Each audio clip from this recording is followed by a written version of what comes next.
आईचे काम उद्भवले नाही तर मीरा आणि बाळ यांची कटकट सुरू होते. पोटची पोरं म्हणून गय करावी लागते, नाहीतर एकेकांच्या तोंडात चांगला बोळा कुंबून या कार्ट्यांचा दंगा बंद केला असता. बाकी या टिसभर पोरावर रागवण्याचं मूर्खपणाच आहे म्हणा. लहान पोरं म्हणजे कानात वारा भरलेलं वासरू.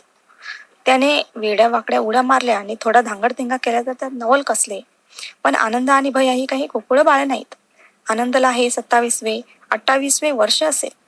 हो, मिशा काढल्या म्हणून काही पत्रिका बदलत नाही. पाठचा भाऊ तसा धडपडे आहे. इकडे विम्याचे काम करतो, तिकडे परीक्षा देतो.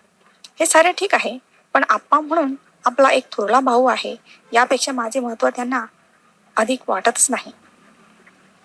विम्याच्या निमित्ताने घरी येणाऱ्या कुळांशी तास तास 2-2 तास खिदळत काय बसतो. मधूनच दुमजली नाही तर ती मजली हसतो काय.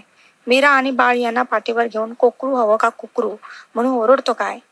त्याच्या वयाला हा पोरकटपणा बिलकुल शोभत नाही.